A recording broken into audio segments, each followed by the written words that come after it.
The following content is provided under a Creative Commons license. Your support will help MIT OpenCourseware continue to offer high-quality educational resources for free.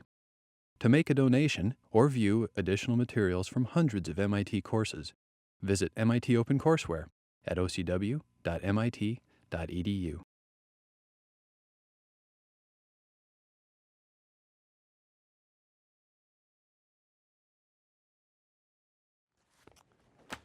I gave you an extension for your paper Wednesday, so you don't have to ask. It's just automatic. If you want to give it to me today, that's fine too. Everybody's busy this time of year, so I try to leave a little flexibility in there. If Wednesday doesn't work for you, talk to me after class. I don't like to have you lag too far behind because then it kind of messes up other stuff that you have to do. I'd rather have you do something maybe less perfect, but get it in on time so you can, MIT has always got 15 things for you to do every time you turn around. So, okay, so we are now looking at a number of works, post-Darwinian works that came out after the origin. Not that they wouldn't have come out without the origin, but certainly this book wouldn't have. This book, Butler's Erewhon, which is nowhere spelled backwards, more or less, is it's a type of utopia, what we call a dystopia. And it's kind of riffing and playing with some of the ideas of evolution. And it is a satire. So satires are hard for people to read. A lot of people just don't quite get the satire because, it seems to be saying things that are totally outrageous, and yet it's saying them that are in a way that's tongue-in-cheek. And so with Butler, you have to sort of think a little bit before you interpret what he's saying literally, because there are all kinds of weird little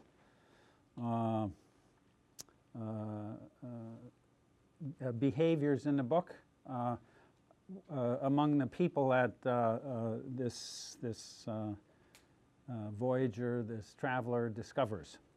So I thought maybe it'd be helpful for us to say a little bit about utopias before we read before we get into the book. So what do you know about utopias?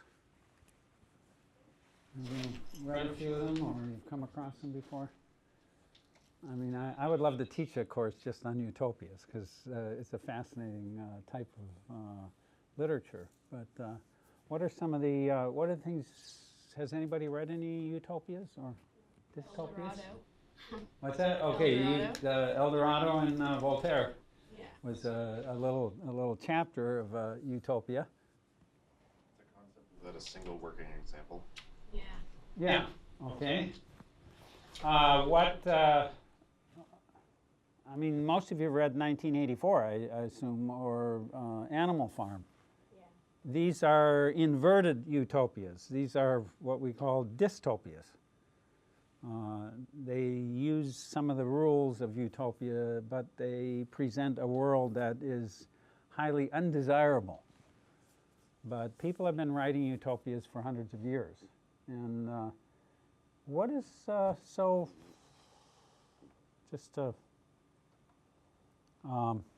some of the, I just sent these to you just to give you some things to think about. These were in a packet I sent out. But a lot of them play with ideas. They're works of ideas, works in which people think about idealized societies of various sorts. And there are some different types that, I mean, the classifications are not hard classifications. Some of them blend from one to the other. But they tend to come out in a variety of forms. Of course, there are the earthly paradise utopias. People have written about worlds in which they imagine a sort of perfect condition for humans. And examples of this would be old myths, and also, in some sense, Genesis. The Paradis of the Bible, and other religious traditions have sort of paradise-like conditions where people may have lived before they committed some terrible sin and were thrust out of the paradise. So this idea of paradise is very much here's earthly paradise of Bosch, famous artist, and he's this was done in 1510, and you sort of if you study this, you see all forms of pleasure. This is a kind of an earthly paradise where everybody's enjoying, you know, some expression of the senses. So oftentimes earthly paradises have some of the traits are, you know, complete comfort and escape from the ills of the world. It's a very non-Malthusian world, the sort of type of world that might exist. And of course, we're always interested in, I mean, there's something about these, a world of paradise that's attractive. And we do our best with our technologies and so forth to create better surroundings for ourselves. So this is a kind of a human impulse to improve the conditions of existence, as Darwin might say. Conditions of existence, that's what we all survive in. And they're harsh, and they're, for most organisms, unmanageable. And so humans have this capacity to change their conditions of existence. That's very much what we're doing here today. It's around freezing outside this morning, and we're sitting in here in this nice warm room, and sort of, so we have changed our conditions of existence, if you will. And we do this on a massive scale in contemporary society. Other types of utopic literature include sort of political and social worlds that have been posited by thinkers through the ages. Plato's Republic was a kind of a world in which he imagined what the right and perfect or best kind of political world might be, and a world of that would work in some sense for the greatest benefit of society. Other people have imagined, Thomas More was another thinker who actually wrote one of the first Utopias. He titled it Utopia. What does Utopia mean? Utopia. Is it like the roots, or? No. No. Perfect society. Well, that's what we associate with it. But the word itself means nowhere. So it's an admission that it doesn't, in some sense, utopic literature starts with the admission that this does not exist. So it's a kind of a complex thought experiment, you might say. How would we organize ourselves if we did it in the best way we possibly could? That idealism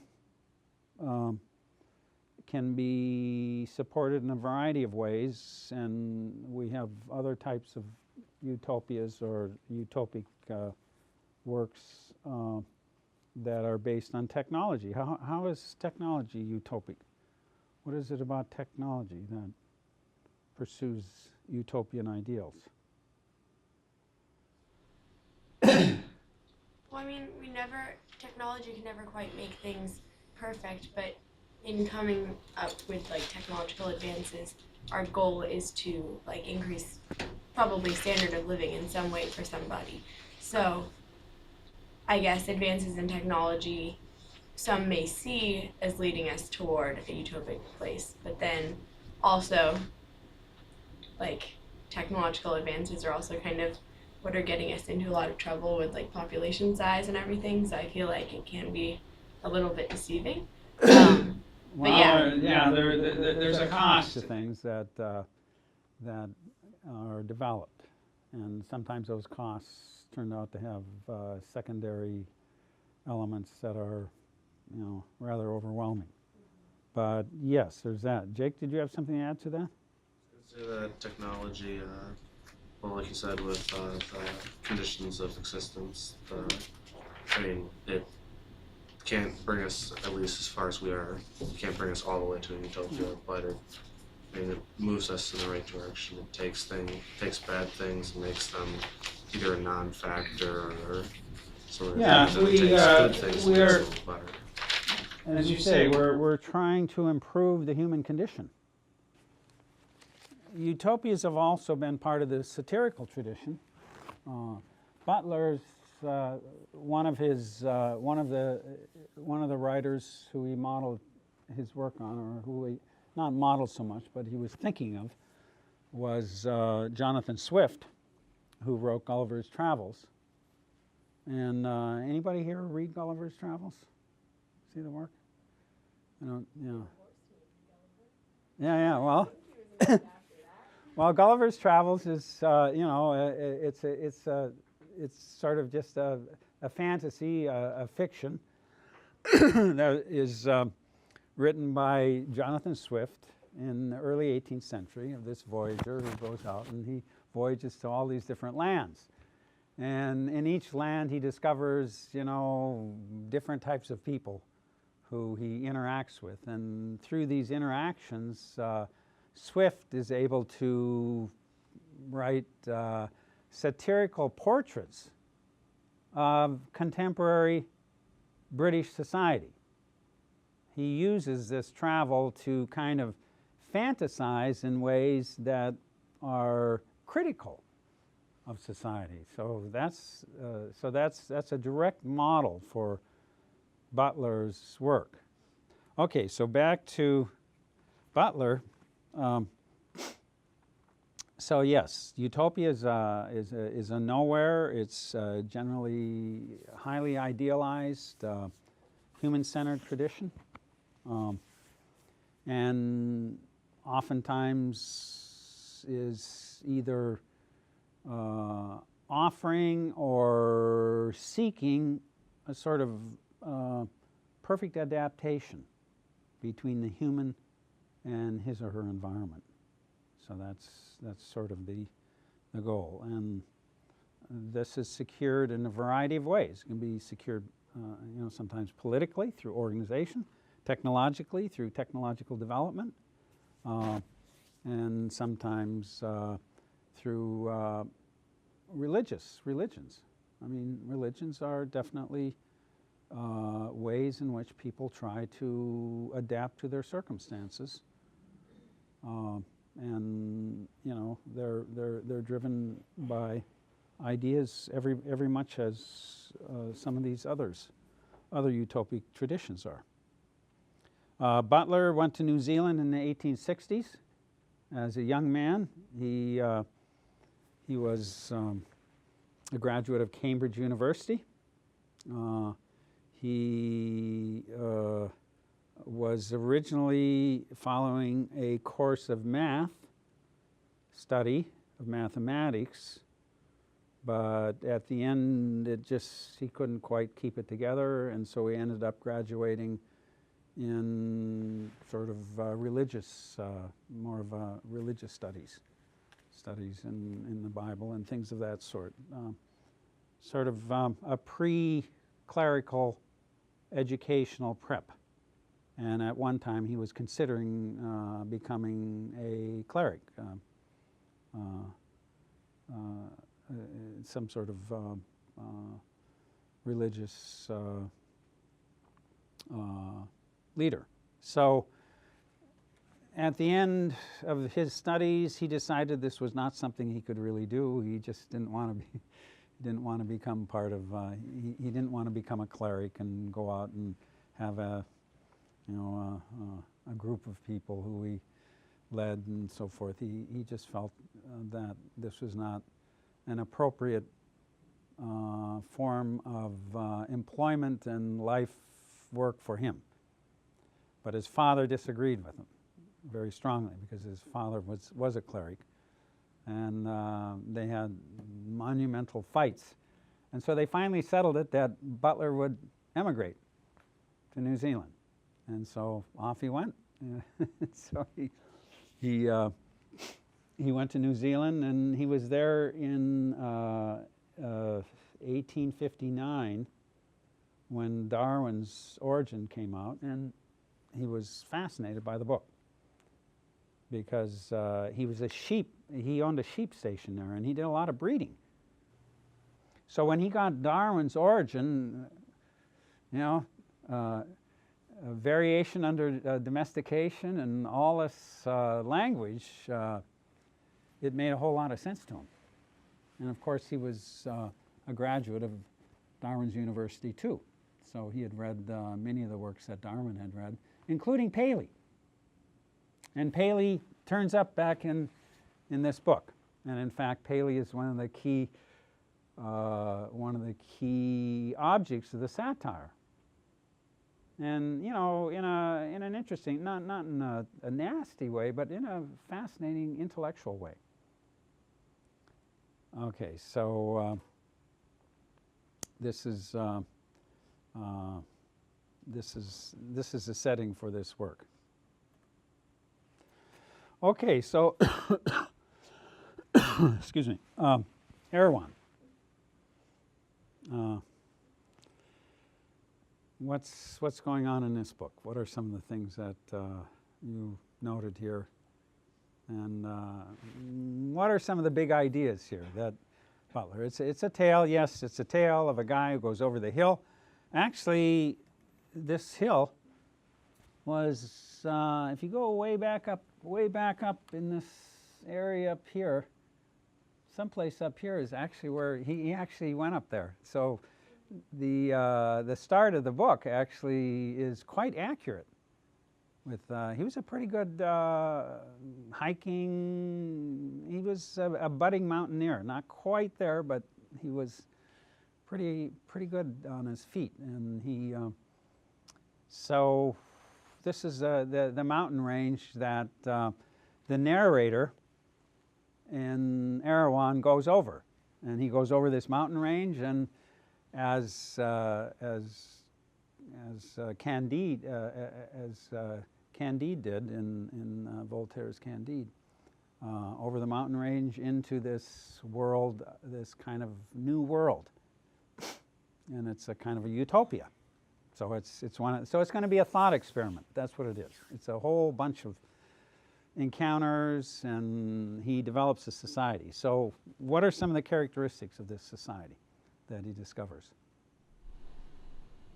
Claire? Well, anything to do with illness is almost like a crime. People are imprisoned if they're seen as being sickly at all, whereas like things that people would be imprisoned for in our world aren't punished really at all. Okay. And it seems like beauty and aesthetic things are very selected for. Okay. Yes. So he says here, here's a short, here's a quote. Lastly, I should say that the people were of a physical beauty which was simply amazing. The women were vigorous and had a most majestic gait, their heads being set upon their shoulders with a grace beyond all power of expression. The men were as handsome as the women were beautiful. I felt simply abashed in the presence of such a splendid type, a compound that is all that is best in Egyptian, Greek, and Italian, so on and so forth. What's he encountering here? Beautiful people. Jake? Well, beautiful people, basically. And why are they beautiful? How did they come to be so beautiful? They selected themselves for it. Basically, they took people who were like really sickly and stuff and sent them to like prison, basically. Okay. And they got in trouble. All right, so you get into trouble in this society if, what are some of the reasons for getting, how can you get into trouble? Chris? I think it was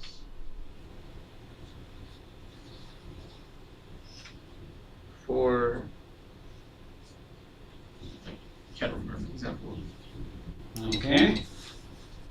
Probably anything mechanical, right? Or any sort of. Oh yeah, if you have a watch or anything mechanical, watch out. You're gonna get.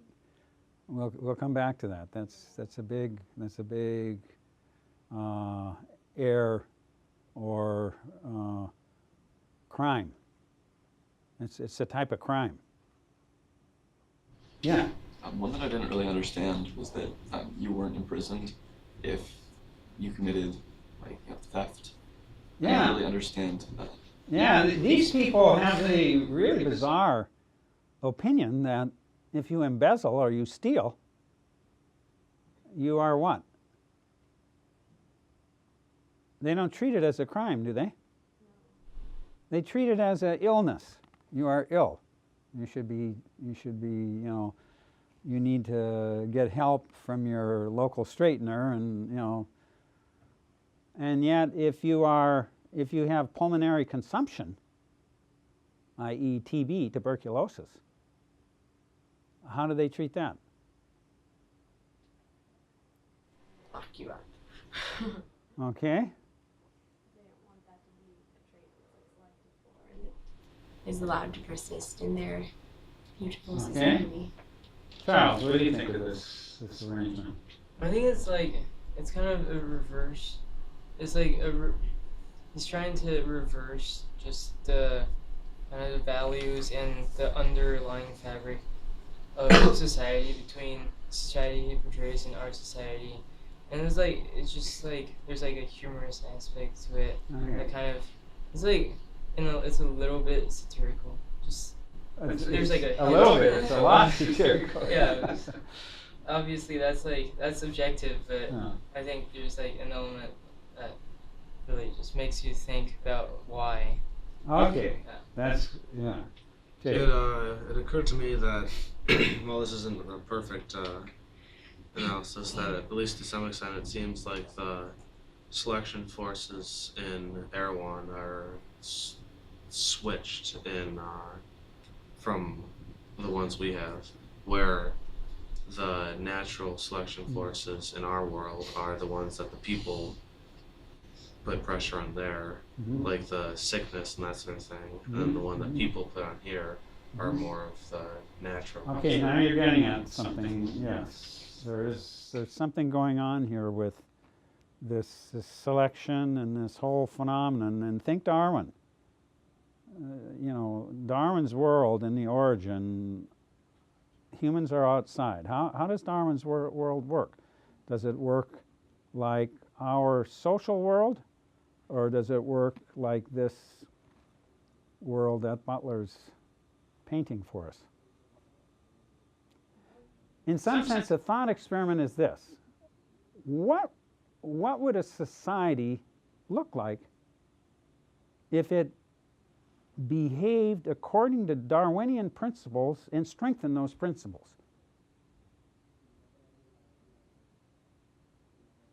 Is this making any sense? David? Well, it's sort of a difficult question to answer, just because Darwinian principles say people act based for their survival and for reproduction, pass on their traits. But part of Darwin's theory is sort of similar to Smith's, where Smith said people act on their own behavior, but that's best for society. If everyone acted solely like Darwin's evolutionary pressures, I don't think we'd be able to have the society we had right now. That's a very yes, and this is when you read this and you get into it and you realize they're punishing illness. What happens to those antelope out in the plains who are ill?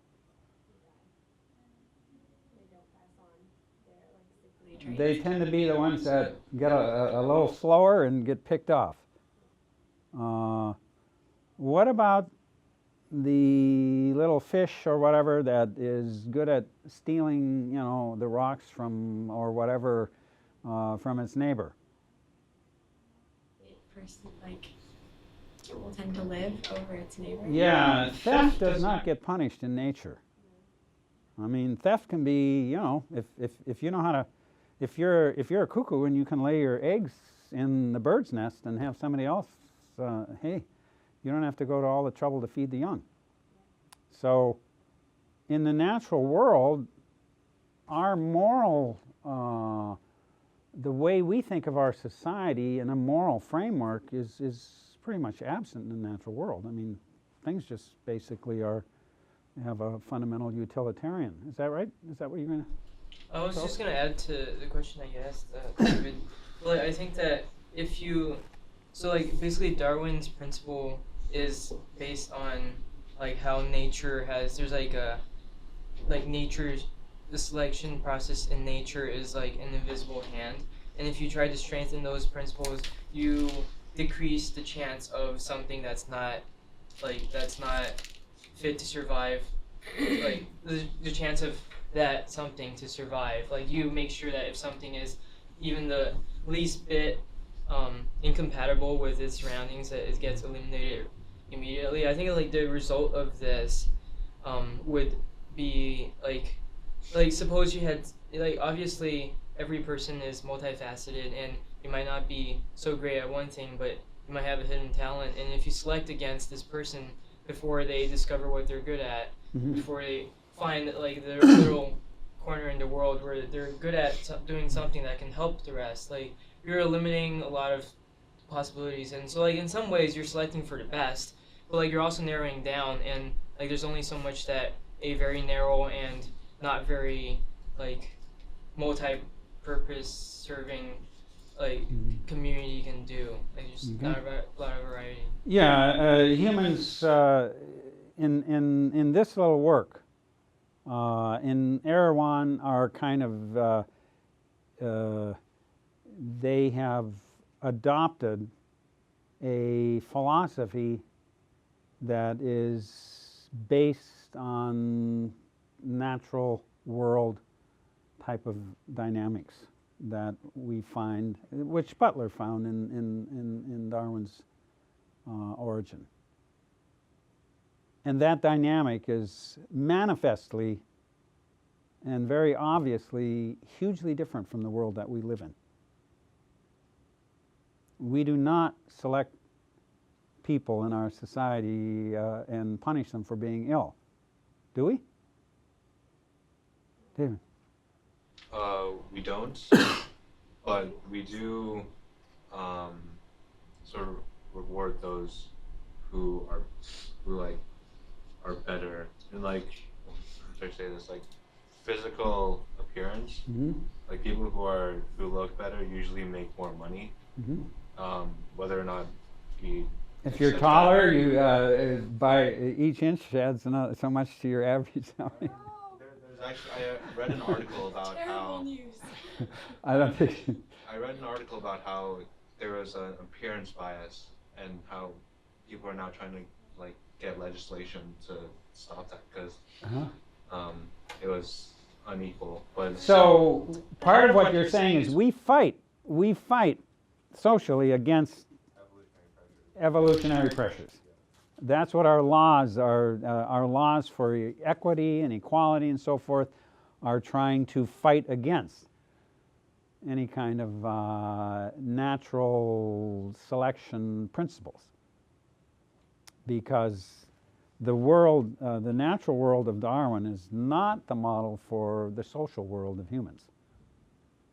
And to the degree that you see the absurdity of these arrangements where they're punishing people for being ill, and you think that's really not right, you are basically reflecting a idea of the world that we try to cultivate in our societies. So our societies are not based on evolutionary principles in the sense that we're using those evolutionary principles to create the rules of the society, the behavior of the society.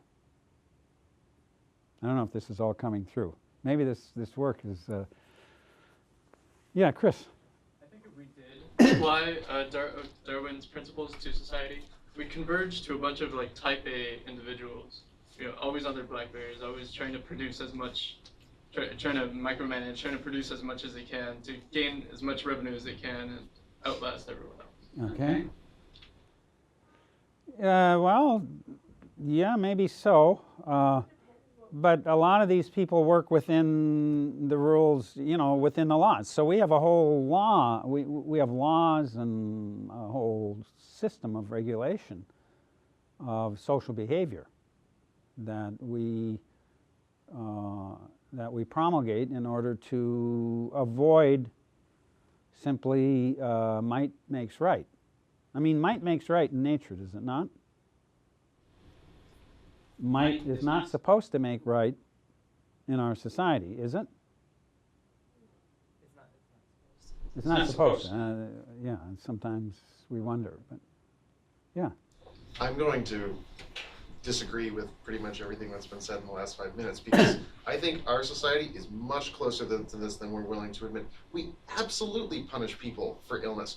Okay. Anytime someone is schizophrenic or bipolar or has all stuff, we put them on drugs, we lock them in hospitals. If someone's underachieving, they suddenly get punished, not in a direct way, but they absolutely get pushed down to a level of society that can absolutely be considered punishment. We're not willing to look, we don't want to look at our world and say that's it, and so we can step aside, but I will stand firm, absolutely, that we do this all the time. Well, but there's punishment in the sense that they get looked down on by society, but it's not punishment in that they don't get to reproduce. Well, how do you want to make that? Because this thing is, you can change the metrics slightly, but once you can pick whatever you want, but we'll always have that form of punishment. And one of the things is, if you steal a watch, that morals can be, at least according to this culture, morals are sculpted, morals can be moved, but when you have genetic material, you can't change that. So if someone's sick, lock them away, because without technology, there's nothing we can do to fix that. But if we have a good, upstanding moral code, we can send someone to a straightener and just correct their kind of cognitive structures to make everything better. With evolutionary mechanisms, punishment is just in a singular sense not allowing somebody to reproduce, and there are plenty of sickly individuals who, if they were parts of herds out in nature, they wouldn't be allowed to reproduce and they wouldn't persist, but for us we are allowed to. So I agree that yes, certain sicknesses are punished in a certain sense, but if you're talking about evolutionary mechanisms, I don't really think that we punish for that. But I'm not. Okay.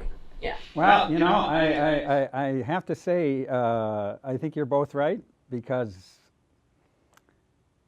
this is what Butler's trying to do. He's trying to make us think a little more deeply about how people really do behave. The development of eugenics in the 19th century.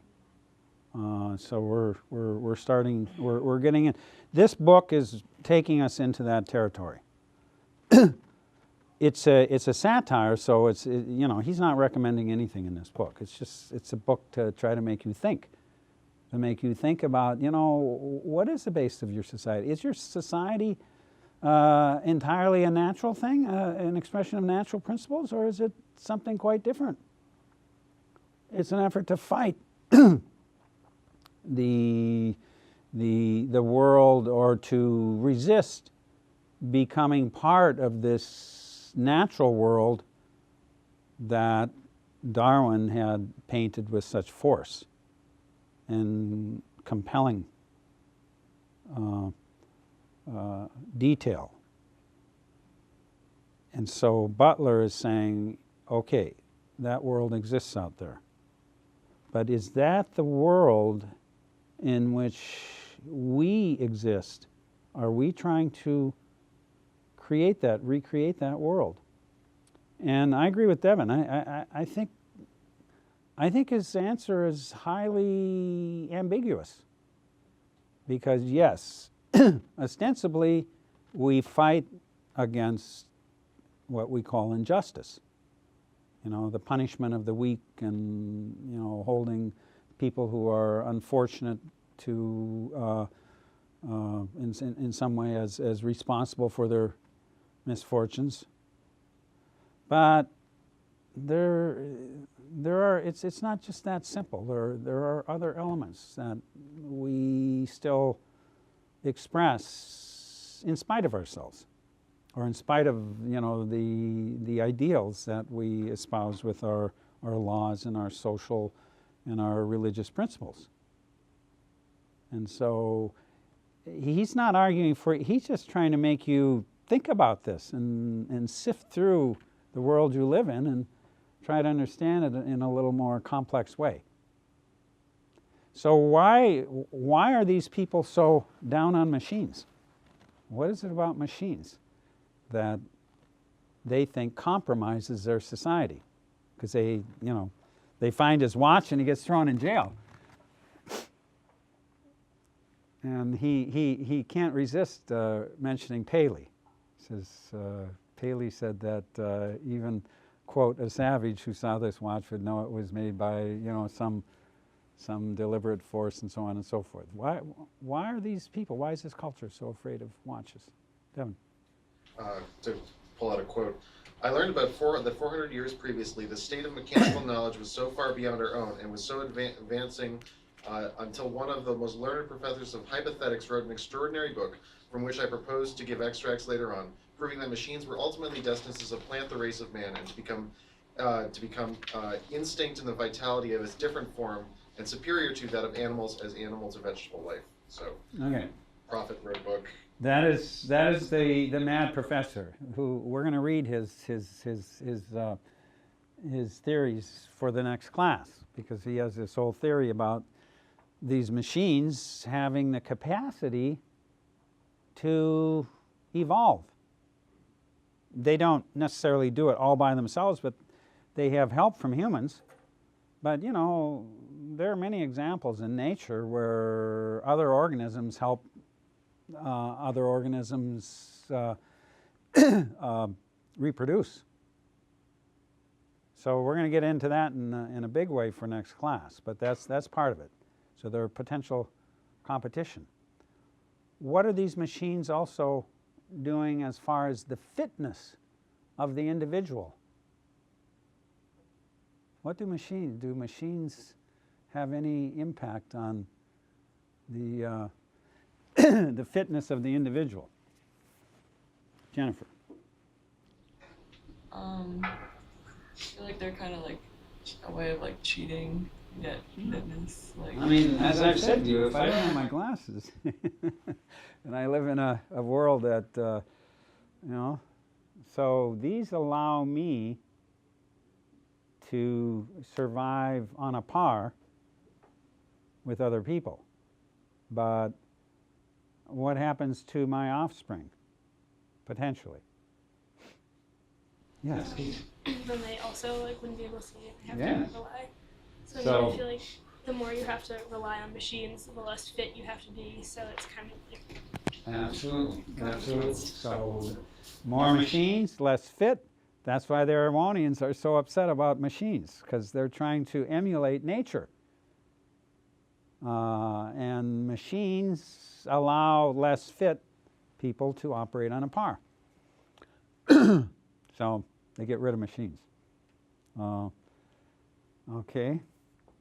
So this is a society with a vengeance, trying to just adopt the principles of natural selection in the natural world as the code for their social and cultural behavior. And you can see what the results are. They're very, very beautiful. Remember what he says. They all look like they're, and if somebody's ill, they don't tell anybody. You don't want somebody to know that you're ill, because that exposes you to their judgment. And you may ultimately find yourself in the docket, in court. Personal bereavement court.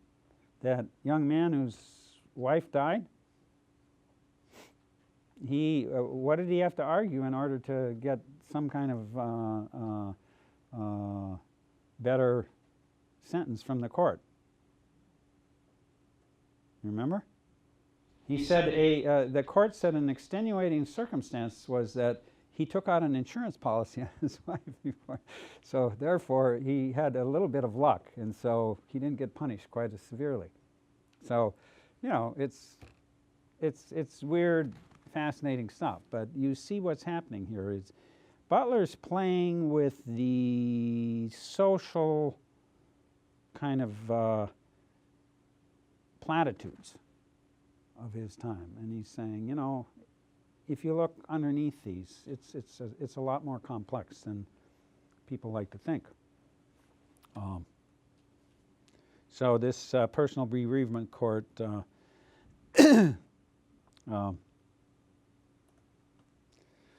well, mid-Victorian England has developed partially out of this tradition of naturalism, if you will. A series of developments that ultimately collected into what you could say loosely was a eugenical movement. And in some ways, Butler identifies one of the core concepts of eugenic thinking, which is what? What concepts that he develops is at the core of eugenics?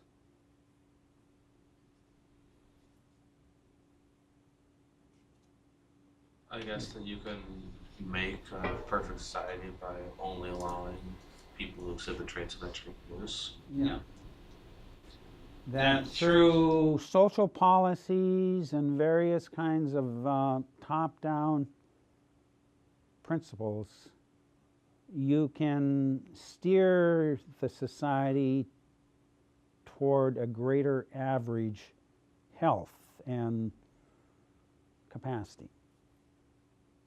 So the selection of the best and the brightest, if you will, put it in shorthand. Eugenicists were concerned that contemporary societies, to the extent that they promulgated the principles of treatment, equal treatment of people, and the laws which protected people who were vulnerable, the eugenicists were concerned that this was leading toward weaker populations in the sense of Butler. Because, you know, on the sheep farm, you really do. You select the strongest to breed, and you know, you get a better herd, and you just keep doing that, and eventually your herd gets better and better. And so eugenicists were aware that one way of thinking about society would be to try to find ways to use those principles. Now this, as I keep saying, this is not what Butler is advocating. It's just he's trying to get you to think along these lines so that you understand some of the implications of it. I mean, when you see this poor man with pulmonary consumption being sentenced to hard labor, you realize how absurd it is. However, he's tricked you into thinking about the cost of that. And the cost of that is, there's this other side. So there was a lot of sort of eugenical thinking that developed in mid-Victorian England. And Darwin was not a eugenicist, but his cousin Francis Galton, who was pretty influential and was a brilliant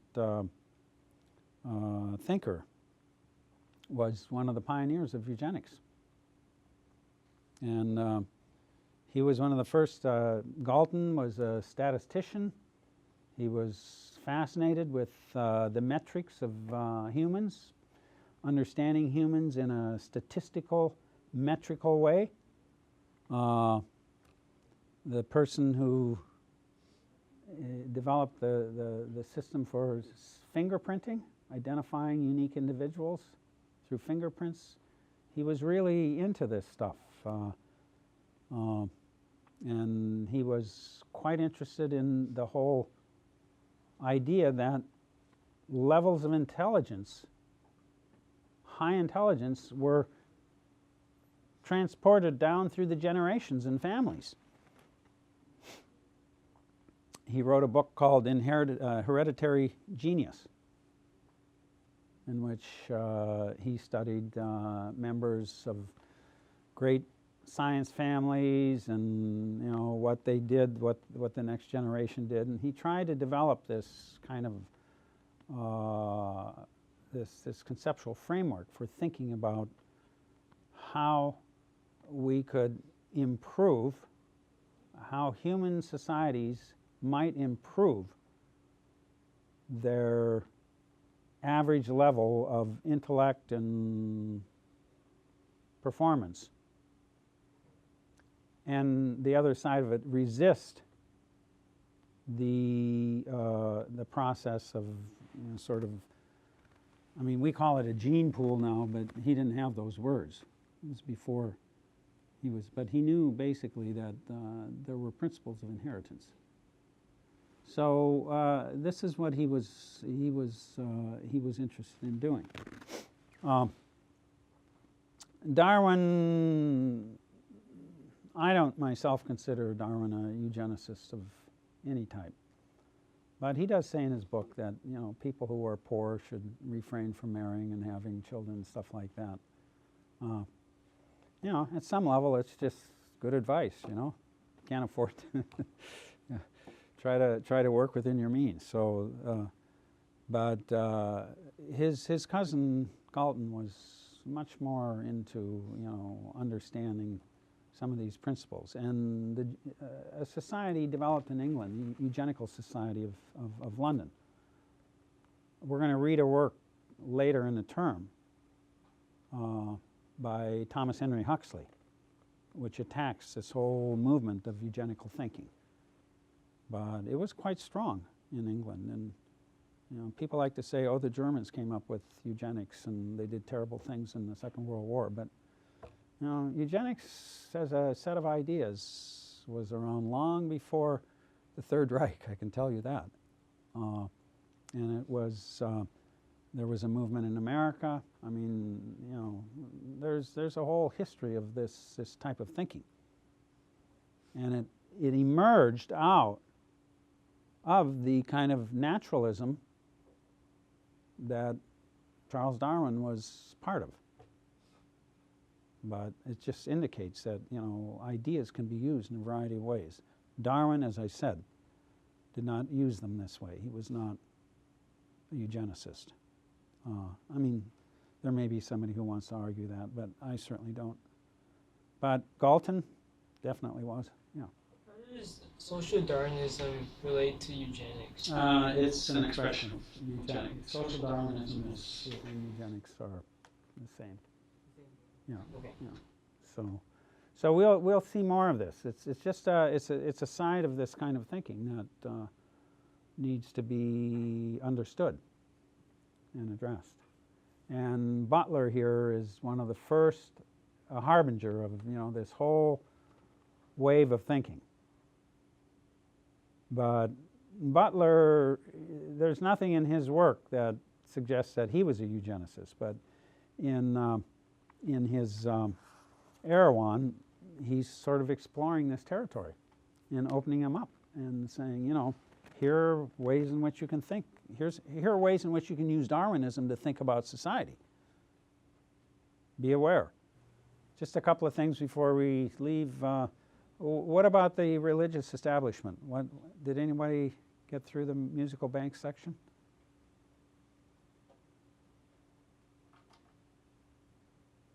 Religion among the Erewhonians is pretty much just empty. It's sort of an empty ceremony. People go to these places and they show a certain kind of face, if you will, but fundamentally they don't really have much conviction that anything important is going to happen in the so-called. Now the musical banks are the Erewhonians, what the narrator here calls the Erewhonian places of worship. And these are banks that, these are basically places where people go to be seen and they want to be associated with, but fundamentally they don't pay any attention to them. This is pretty much Butler's view of organized religion of his time. Butler's father was a cleric. This is Butler's father's church here in Langar, England. And it's actually quite an interesting church. I went there to visit it once. It sits up on this sort of knoll. His father renovated it, and apparently most people think he remodeled it. He took, his father took the distinctive features of the church and kind of. Okay, so what we're, so this world is a world of biological juxtaposition with social. And there's a kind of a humor to it, a satire to it. Butler's making use of this. And I've given you a little dancing hippos clip here from Fantasia. And part of the humor of that is seeing something natural do something unnatural. There's a kind of humor to it. And that's part of the source of the humor in Erewhon.